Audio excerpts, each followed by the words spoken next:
Om Namo Bhagavate Vasudevaya.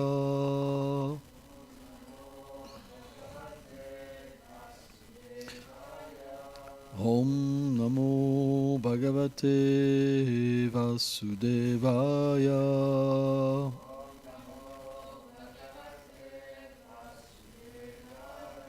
Om Namo Bhagavate Vasudevaya.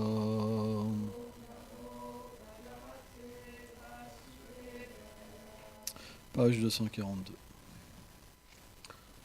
Verset 28.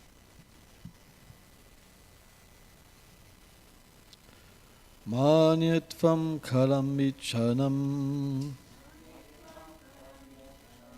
anadim nidanam vibhum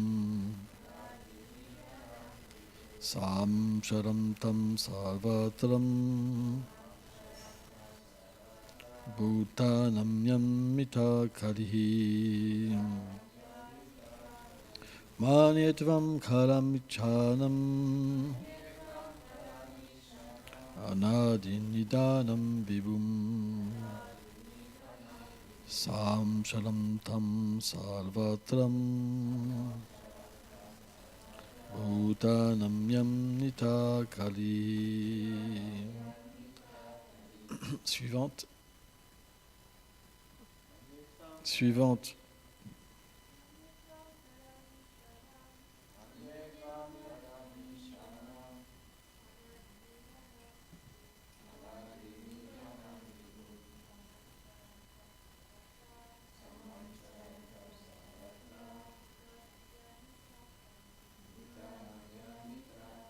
Suivant.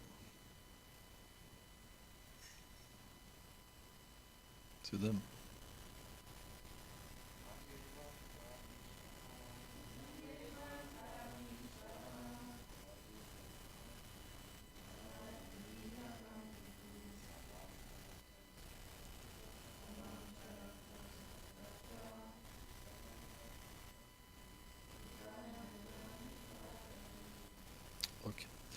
Je t'offre mes hommages, toi qui es le seul détenteur de la béatitude, des âmes spirituelles.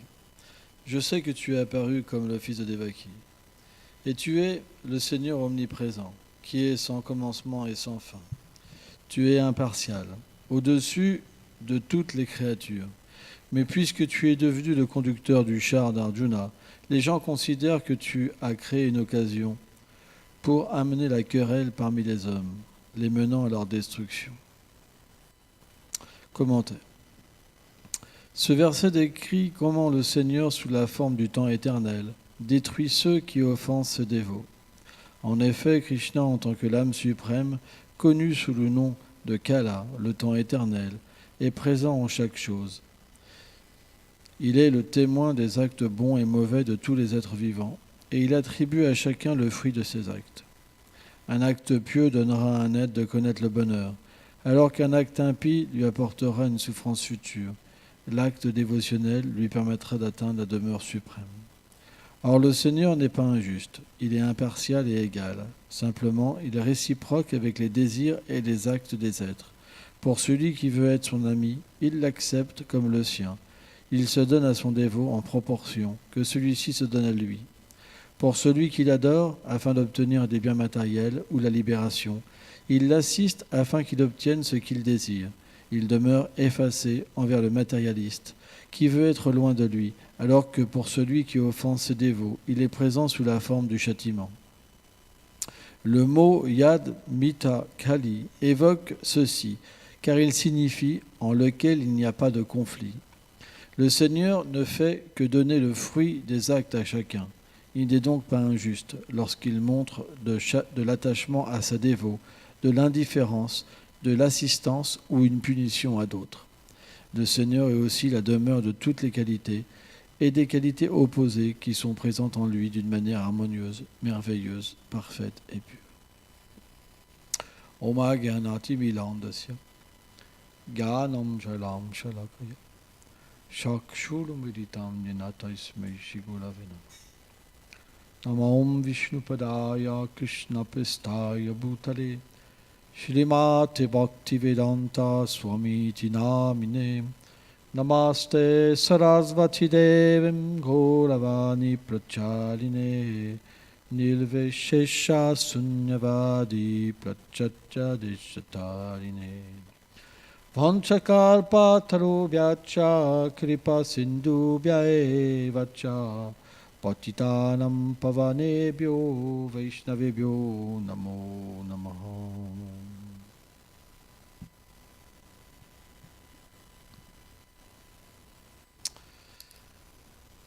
Le Seigneur se fait beaucoup juger dans ce monde matériel et même dans le monde spirituel. Pourquoi ? Parce qu'il est le centre de toute chose. Qu'on le veuille ou pas, puisqu'il est l'origine de toute chose, il est naturellement observé par tous les êtres vivants. C'est pourquoi il y a des gens qui l'observent avec amour et d'autres qui l'observent avec envie. Puisque le monde spirituel est la terre de l'amour et que le monde matériel est la terre de l'envie, naturellement, dans un monde supérieur, on le regarde avec amour et on obtient une perception de lui, suivant la nature de l'amour. Par contre, dans le monde matériel, les gens critiquent le Seigneur. Ils pensent que le Seigneur est partial. Ils pensent que les êtres, que Dieu ne pourrait pas exister à cause d'enfants qui meurent, etc. C'est la raison pourquoi Krishna, dans la Bhagavad Gita, commence à expliquer à Arjuna la nature de l'âme. Parce que sans comprendre l'âme, c'est très difficile de comprendre le monde matériel. L'âme est antimatière. Elle n'a pas un quota de matière. Elle est complètement spirituelle. Spirituelle, ça veut dire qu'elle ne peut pas être touchée par le bonheur matériel ni la souffrance matérielle. Elle est non née. Elle ne peut pas agir sur un plan matériel. Mais le Seigneur, pour combler le désir de l'âme, fait une situation où il apparaît que l'âme souffre et que l'âme se réjouit. C'est ce qu'on appelle l'âme conditionnée. Mais simplement les gens dans l'ignorance pensent que l'âme meurt ou l'âme souffre. Par exemple, quand vous faites un rêve, vous pouvez penser que vous souffrez dans le rêve. Et vous avez une souffrance qui apparaît dans le rêve. Mais quand vous sortez du rêve, pourtant, vous pensez que cette souffrance était juste illusoire, quoi. C'est un rêve, quoi. Ça n'a pas de substance. On est bien d'accord. Pourtant, quand vous étiez dans le rêve, ça avait une substance. Souvent, des gens font des rêves, par exemple, de perdre leurs affaires ou de se perdre dans une ville constamment. Alors, c'est significatif, selon les psychologues, de telle ou telle chose, par exemple. Hein? Mais quand vous êtes perdu, par exemple, il y a une angoisse qui est là. Vous dites, mince, je me suis encore fait avoir. La dernière fois, c'était comme ça et ça revient.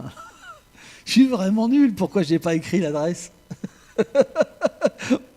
Et on se dit, bon, je vais avancer un petit peu, puis c'est sûr qu'après je vais revenir en arrière. Et à chaque rêve, on revient, on se plante. Et on n'a pas les adresses des frères, etc. C'est toute une galère. En plus, il y a très peu d'argent. Si j'appelle le temple, par exemple, que je suis au Canada et que j'appelle le temple, et il me reste que juste de quoi faire un appel, il faut absolument pas que je rate. Tu vois, c'est tout un trip. Le rêve, c'est de l'anxiété qui vient, alors que c'est juste l'illusion. En fait. Eh bien, l'expérience dans le monde matériel, c'est la même chose. Dû aux activités des êtres. Par exemple, si quelqu'un viole, dans sa prochaine vie, il se fera violer. Si quelqu'un avorte, dans sa prochaine vie, il se fera avorter. Tout a une action et réaction égale et opposée. Ce qu'on fait, on devra le vivre. Mais pourquoi ? Pourquoi ? Parce que l'activité matérielle, quand elle est vécue, l'activité matérielle est toujours vécue comme une séparation avec le Seigneur suprême.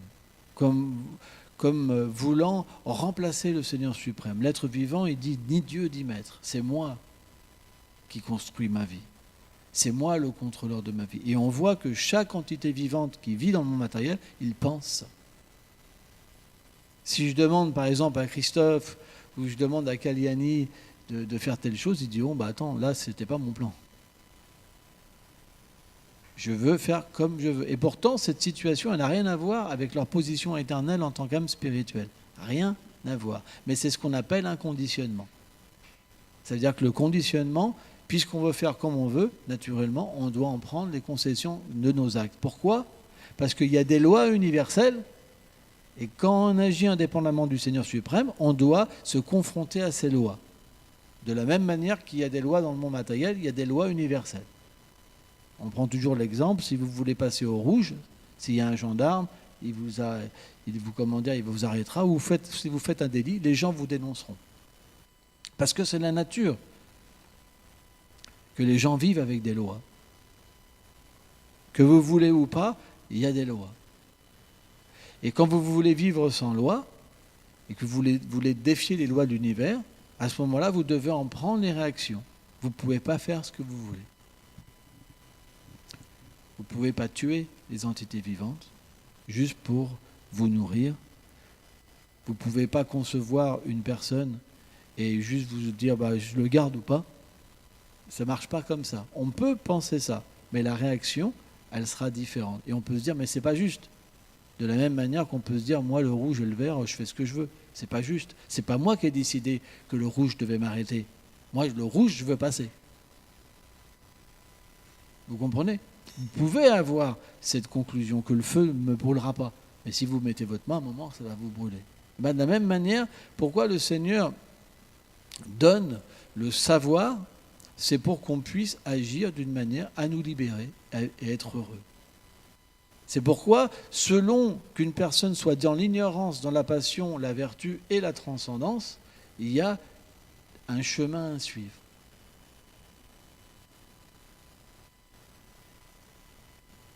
C'est pas compliqué. Sans ça, vous devez vous dégrader. Et c'est pourquoi les gens ont la haine de Dieu. Pourquoi ?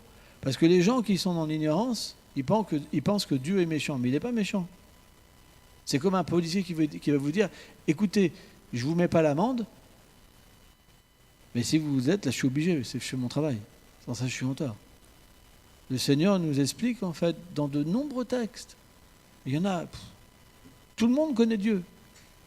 L'être humain, quand il naît avec la conscience de Dieu. Personne, tout le monde connaît Dieu. Une puissance suprême, un sentiment qu'il y a quelque chose au-dessus de moi. Tout le monde connaît, mais simplement on accepte ou on rejette. Toutes les Écritures sont disponibles. Partout, c'est disponible. Vous aurez toujours quelqu'un qui va venir vous voir pour vous prêcher. Toc, toc, toc. Tu connais Dieu ? On ne veut pas. Pam. C'est vrai. Vous avez jamais eu Dieu qui vient vous voir sous telle ou telle forme ? C'est pas possible. C'est obligé que ça existe. Tout le monde, alors on aime ou on n'aime pas. Mais tout le monde a la possibilité de comprendre comment ça marche, le monde matériel. Et selon notre qualification, alors on suit des textes qui nous amènent sur une planète supérieure, ce qu'on appelle le paradis, parce qu'on veut du plaisir matériel. Si on a une autre qualification, on a des textes qui nous permettent de comprendre comment on peut se libérer du monde matériel. Et puis, il y a aussi des textes qui nous expliquent comment le Seigneur est, sa nature, son nom, ses attributs, ses divertissements, et comment on peut, en s'absorbant dans sa demeure, atteindre cette plateforme où on peut comprendre la nature de l'âme. Quelle est ma forme ? Quel est mon nom ? Quels sont mes attributs ? Quelles sont les activités que je fais avec le Seigneur suprême ? Et ça, c'est pratique. Et dans cet âge-là, c'est pas compliqué. Le Seigneur a donné une méthode simple. Simplement chanter. Le nom du Seigneur, Nama, et Nami, en fait, sa personne, c'est pas différent. Si on chante avec un sentiment de vouloir lui appartenir, avec un sentiment de plus vouloir d'indépendance, de retrouver sa position, alors le Seigneur se dévoile. En ce moment, si nous chantons les saints noms et qu'il n'y a pas de goût, comme parlait par exemple Yeshua Doulal, c'est parce qu'on a un problème. On ne veut pas quitter cette position matérielle. C'est tout. Mais de toute façon, même si vous chantez sans goût, à un moment ou à un autre, l'effet de s'associer avec le nom, même un tout petit peu, même le reflet du Saint-Nom, ça donnera naturellement l'intelligence. Krishna nous donnera l'intelligence pour comprendre la nature de ce monde et en être dégoûté, graduellement. De comprendre qu'on ne pourra pas être heureux dans ce monde. Ce n'est pas possible. Parce qu'il est complètement opposé à notre réalité. Ce monde, même pour respirer, il faut faire un effort. Pour obtenir quelque chose, c'est difficile. Une position. Pour conquérir une femme ou un homme. Pour rester avec. Faire des enfants. Faire qu'ils réussissent. Tout est une bataille. Il n'y a rien de simple. Et à la fin, il faut tout quitter et mourir. Pour reprendre une naissance et recommencer. La nature spirituelle, elle est complètement différente. La nature spirituelle, tout est facile. Au point qu'il n'y a tellement pas de difficultés qu'on a juste le besoin, on a juste le pouvoir d'aimer plus et de se donner plus. Mais dans ce monde, même si vous voulez aimer, il y aura de la difficulté. Et cette difficulté, elle va altérer votre amour constamment. Et même, elle peut complètement même le détruire. Parce que dans ce monde, quand on veut donner notre confiance à quelqu'un, c'est difficile. Or, ceux qui ont des actes de vertu dans leur vie passée, la déception en fait, du monde matériel, elle n'est pas négative. Bhaktivinoda Thakur, le Jiva Dharma, explique qu'un saint, il ne voit pas la souffrance des jivas comme quelque chose de négatif. Pourquoi ? Parce que cette souffrance, ce n'est pas une punition. C'est un moyen pour l'être vivant de se rappeler que sa nature, elle n'est pas dans ce monde. Donc quand le jiva, l'âme, souffre, l'être conditionné souffre, quand il est pieux, il prend refuge en Dieu, naturellement. Pouf. C'est la nature pieuse. Souffrance, refuge. Et dans ce refuge, naturellement, il trouve la joie, la paix et l'extase. Par exemple, les scientifiques, les matérialistes, ils ne peuvent pas comprendre la foi. Ils pensent que c'est une cellule dans le cerveau. Ping! Quand elle s'allume, pim, c'est la foi. Quand une autre s'allume, paf, c'est l'amour. Quand l'autre s'allume, paf, c'est comme ça. Mais finalement, vous observez différents témoignages que même des scientifiques qui étaient athées, parfois ils deviennent croyants. Et ils expliquent à leur tour qu'on ne peut pas comprendre la foi, parce que l'expérience avec le Seigneur, c'est quelque chose de mystique. Et si vous étudiez, par exemple, les chrétiens, les moines, qui quittent tout, par exemple, c'est pire qu'ici. Là, ici, c'est la plage. La playa, oh, oh, oh, c'est la playa, oh, oh, oh. Attends, je vais vous amener chez les Capucins. Vous allez voir, vous allez avoir peur. Chez Bénédictine, il y a une tête de mort, déjà dans la chambre. Déjà, je n'avais pas prévu d'habiter avec celui-là. Vous avez un lit austère, une table austère. On vous réveille avec un criquet le matin en bois. Toutes les 4 heures, il y a la prière. Vous devez même, dormir tout habillé pour être prêt. C'est pas évident. Vous allez, par exemple, chez les Clarisses, vous n'avez pas de chaussures. En hiver, vous êtes dans la neige pieds nus. Il n'y a pas de chauffage. C'est pour ça. Non, on ne parle pas de chaussures, les Clarisses. Et attendez, ils doivent dépendre du Seigneur suprême. Et avant de mourir, ils tirent la cloche pour que les gens du village sachent qu'ils vont peut-être mourir. Quand ils ne peuvent plus survivre par eux-mêmes à leurs moyens. Là, mais là, vous êtes dans la... Vous vous plaignez. Vous osez vous plaindre. Il y en a qui viennent en pleurant. Ils n'ont pas de goût. Ils ont des nourritures comme ça, de ceci, de cela. Ils font juste un petit peu de service. Et quand vous les entendez parler, parce que parfois, bien sûr, les gens de la famille, ils flippent un peu. Ils se disent, Ouais, mais il est barré d'un truc comme ça. Il s'inquiète. Hein, il s'inquiète. Pourquoi il s'inquiète? Parce qu'ils ne peuvent pas comprendre que quelqu'un qui s'enferme dans une pièce, par exemple les capucins, ils ont contact avec personne. Ils ont juste une pièce et on leur donne même la nourriture. Vous savez, comme dans les prisons. Ils n'ont même pas de contact.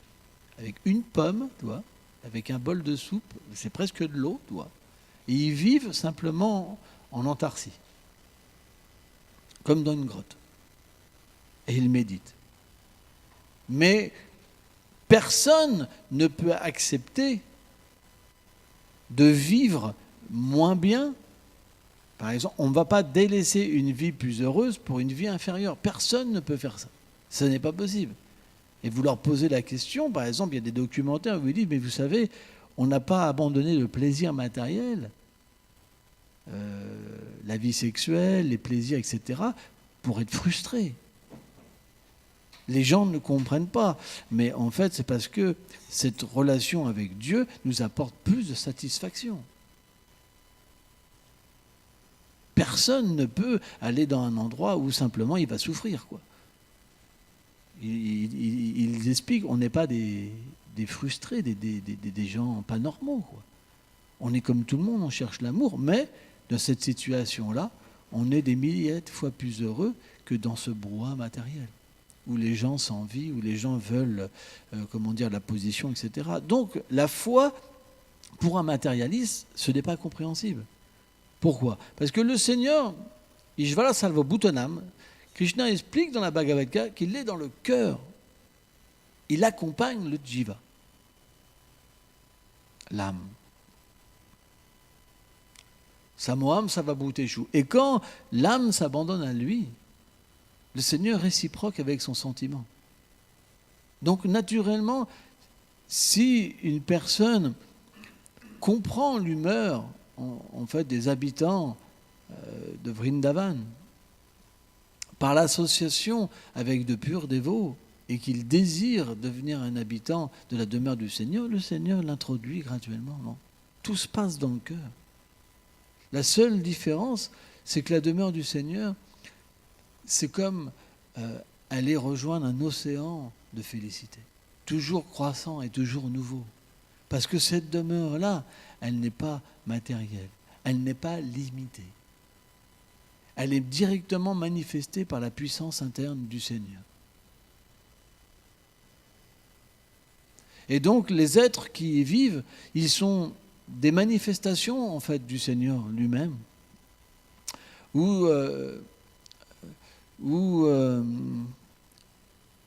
voilà, tous directement, hein, où Bhaktivinoda Thakur dit qu'ils sont en fait manifestés par Balaram comme des âmes des compagnons éternels du Seigneur suprême.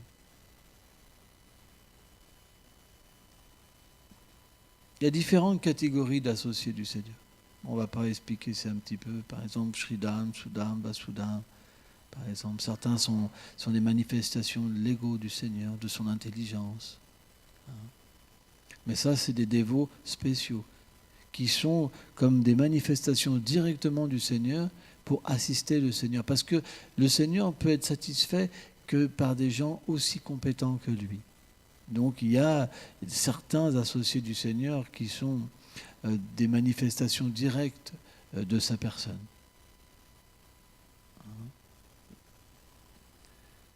Et donc, dans cette demeure-là, le Seigneur a différents divertissements.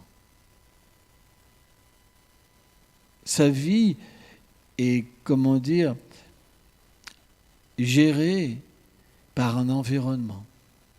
Il a un père éternel, il a une mère éternelle, il a une grand-mère éternelle, un grand-père, des cousins.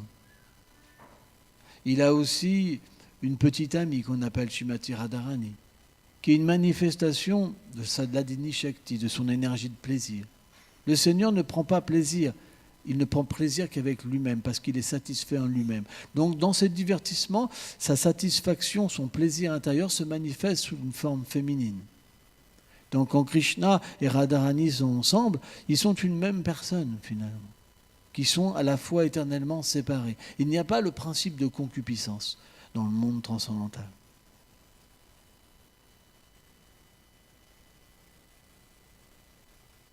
La concupiscence, c'est quand on est séparé du service du Seigneur suprême et qu'on veut prendre les choses pour nous. C'est ce qu'on appelle karma. Et ce karma, cette concupiscence, elle est la destruction du monde matériel, l'exploitation, la destruction, l'égoïsme, la folie, l'envie. Une fois qu'on est libéré de ce karma, cette concupiscence, par le fait de donner notre vie au Seigneur suprême à travers une filiation spirituelle authentique, à travers une connaissance authentique qu'on reçoit, naturellement, cette concupiscence se détruit. Et l'amour de Dieu apparaît dans notre cœur. Qu'est-ce que c'est l'amour de Dieu? C'est simplement quand l'âme devient située dans la demeure du Seigneur et qu'elle peut expérimenter sa nature éternelle. La connaissance de l'âme, c'est simplement son service. Elle est graduellement, à force de chanter, elle est réintroduite. Elle commence à comprendre ses fonctions, son corps, son âge, son vêtement, ses parents, son entourage. En fait, les personnes qui sont responsables d'elle, qui lui donnent des services, etc. Et graduellement, elle commence à goûter la félicité. La félicité, c'est quelque chose de très élevé.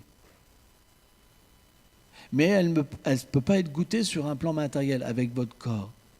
Elle est goûtée sur un plan supérieur, où l'âme, en fait, à travers le chant, quand vous chantez, vous pouvez déconnecter de la fausse réalité matérielle et vous, en fait, voir que l'âme prend une forme et qu'elle peut... En fait, le chant devient sur un second plan et l'âme peut directement parler et entrer, en fait, dans cette demeure. Elle est introduite par le chant des saints, non par la miséricorde des sadhus, en fait, de la Guru Parampara. Et en fait, on est placé dans cette demeure comme si on n'avait jamais quitté cette demeure. Et là, vous pourrez voir des êtres merveilleux vous parler. Et ce que vous ressentirez, c'est quelque chose que vous ne pourrez pas analyser avec le corps matériel. Vous ne pouvez pas ramener cette situation matériellement. Ce n'est pas possible. Si vous deviez goûter ça avec le corps, ce n'est pas possible. Le corps matériel n'est pas fait pour ça. L'âme est faite pour ça. Mais tant qu'on n'est pas conscient de ça, on est attaché au monde matériel. Donc à moins qu'il y ait la révélation, sans bandhagan, de notre service, on ne peut pas être fixé dans la dévotion. C'est normal. Et alors, où est le problème? Ça viendra un jour ou un autre. Ça peut prendre du temps, comme ça peut prendre qu'une vie. C'est le désir qui est le moteur. Si vous êtes fatigué de ce monde, de ces relations, et que vous aspirez à cette position éternelle, Krishna fera tous les arrangements. Au début, il faut pleurer, parce que Krishna ne se donne pas facilement. Vous savez, même dans le monde matériel, vous n'allez pas révéler votre cœur facilement à quelqu'un. Que dire du cœur du Seigneur suprême? Donc le Seigneur, au début, observe. Il nous voit, un jour on pleure, un jour, bon, on n'est pas si mal que ça. Ouais, puis j'ai mon devoir, mes petits-enfants, ceci, cela. Puis finalement, les affaires, ça ne marche pas trop mal. Puis là, je vais avoir de l'anxiété. Donc, hop, on revient en arrière. Et puis on se rend compte que finalement, de nouveau, on n'est pas si bien que ça. Donc on pleure. Viens me chercher. Puis le lendemain, t'es miséricordieux, Seigneur. Tu m'as donné une bonne machine à laver. Ouais. Et puis la machine à laver, elle tombe en panne. On pleure de nouveau. Puis on fait que ça. Et puis à un moment, on va pleurer 2-3 jours. Puis on va oublier le Seigneur. Puis on va pleurer un peu plus. Et à un moment, en fait, on s'établit dans quelque chose de constant. La constance, c'est quoi? C'est qu'on va commencer à vivre plus dirigé vers nous, mais dirigé vers lui. Et comment c'est possible? À travers les instructions des dévots du Seigneur. Parce qu'au début, le Seigneur observe. Il est comme l'Ontarien, il observe comme neutre. Parce qu'on n'est pas pur. Parce qu'on ne peut pas être dans son monde. Donc il vient sous la forme de son dévot. Et le dévot, en fait, les instructions qu'il nous donne, ça nous connecte au Seigneur suprême et ça révèle le Seigneur suprême. Donc au fur et à mesure qu'on suit les instructions des purs dévots, alors le Seigneur tend à se libérer, à se révéler à nous. Et une fois naturellement, que ce Seigneur se révèle à nous, alors, comment dire, notre problème est réglé.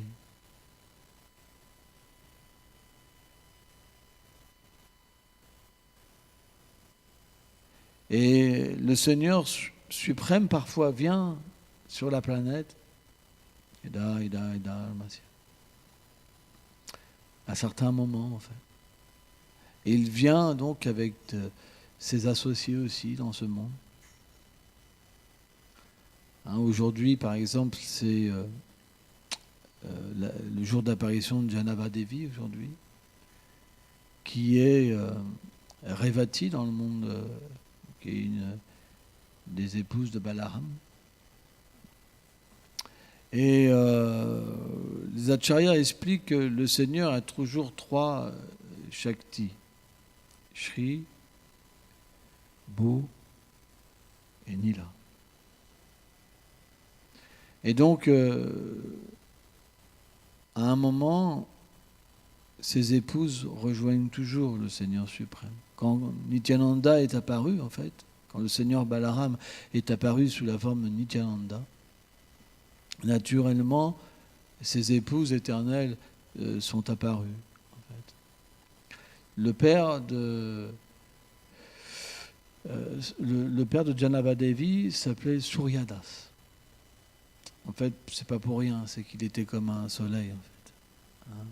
Et son frère, c'était Gauridas Pandit. Ils étaient 5 frères.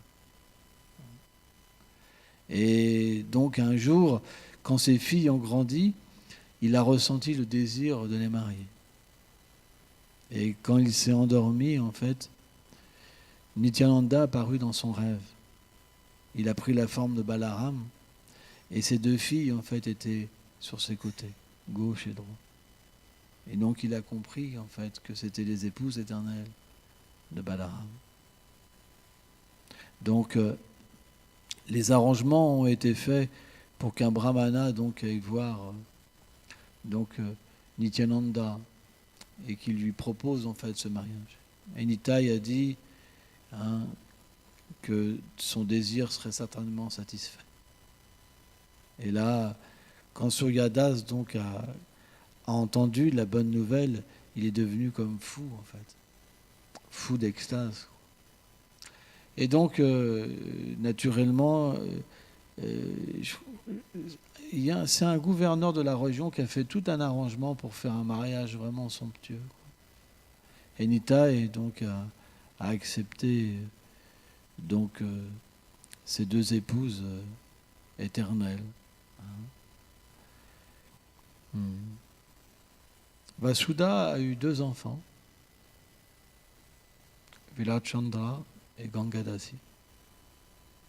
Vilachandra était une manifestation de Chaitanya Mahaprabhu, en fait. C'est expliqué.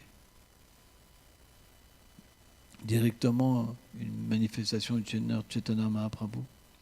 Et Ganga était le Gange, en fait. Ganga. Mais Janava n'a pas eu d'enfant. C'est expliqué. Et quand le Seigneur donc a disparu, elle est devenue la Vaishnavi prépondérante en fait. Elle était extrêmement respectée. Même par les Vaishnavas comme Gopal Bhatt Goswami, Jiva Goswami, Lokanath Goswami. Ils rendaient leurs hommages à Janava Devi. C'est normal, elle était l'énergie en fait du Seigneur Nityananda, l'énergie de miséricorde. Sans elle, on ne peut pas atteindre l'amour de Dieu, on ne peut pas atteindre le refuge de Krishna. Donc elle personnifie cette miséricorde. Et donc c'est expliqué qu'elle a été à un festival fameux, à Keturigram aussi. où il était question que 6 divinités en fait soient installées. Et c'est un festival qui a duré plusieurs jours, 3 jours je crois. Et donc quand des dévots comme Narottam, Shyamananda, Srinivasacharya étaient présents, Narottam donc a chanté un kirtan fameux, et le Panchatattva, en fait, le Seigneur avec ses associés se sont personnellement manifestés ce jour-là dans le kirtan. Hein. Ça a été un festival extraordinaire. Et Janavadevi, le 3e jour, elle a personnellement cuisiné et distribué en fait le prasad de ses mains à tous les associés, quoi, les Mahantas, les grands Vaishnavas qui étaient venus pour ce festival. C'est expliqué qu'après elle est partie en pèlerinage et les associés du Seigneur ont commencé à partir. Quand elle a été vouloir revoir Advaita, Advaita était parti. Sita Thakurani était parti aussi. Différents associés du Seigneur étaient partis. Et Gauridas Pandit était parti aussi. C'est expliqué qu'elle a été donc à Vrindavan. Et à Vrindavan, elle a pu revivre en fait tous les divertissements du Seigneur, quoi. Et elle a été sur la tombe de Gauridas Pandit et elle a pleuré, Janavadevi. Quand elle a été en Bekakarna, elle a donc été voir les fameuses morties de Gauridas Pandit, Gauranitai. Tout le monde connaît cette histoire. Gauridas Pandit est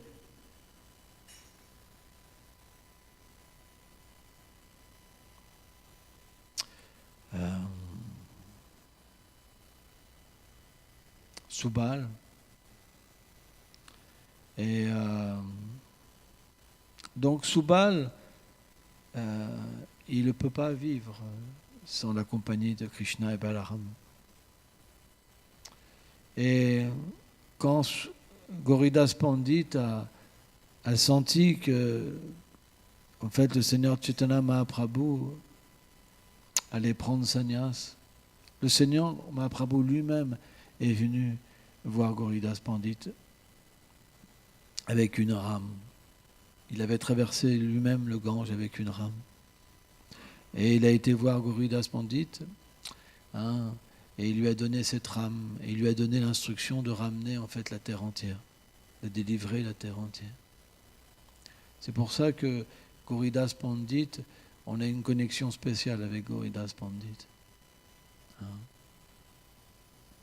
Et même Bhakti-Raj Thakur Shiladev Goswami Maharaj, il a dit que Bhaktivedanta Swami Prabhupada était une manifestation de Subal. Et c'est intéressant parce que c'est lui qui a délivré toute la terre entière. Ça se raccorde en fait. C'est intéressant parce qu'en tant que Gauridas Pandit n'avait pas fait ça. C'est pour ça que, en fait, les propos de Bhakti-Raj Thakur Goswami Maharaj, c'est pas un être ordinaire, Sridhar Maharaj. C'est un associé éternel du Seigneur aussi. Quand ces gens-là disent des choses, c'est pas des choses petites, quoi. Après, on voit que dans les associés de Chaitanya, parfois plusieurs personnes sont ensemble aussi. C'est pour ça qu'on peut avoir des avis différents sur une personnalité. Mais quand une grande personnalité comme ça, comme Bhakti-Raj Thakur Shiladev Goswami Maharaj dit quelque chose, on doit l'accepter. Donc,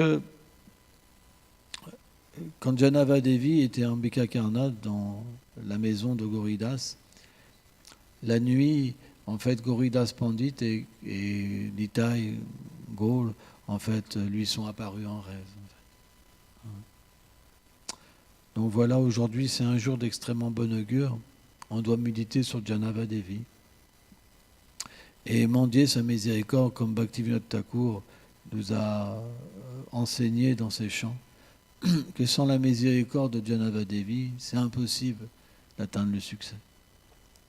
Janavadevi a une place particulière pour nous, Gaudiya Vaishnava, en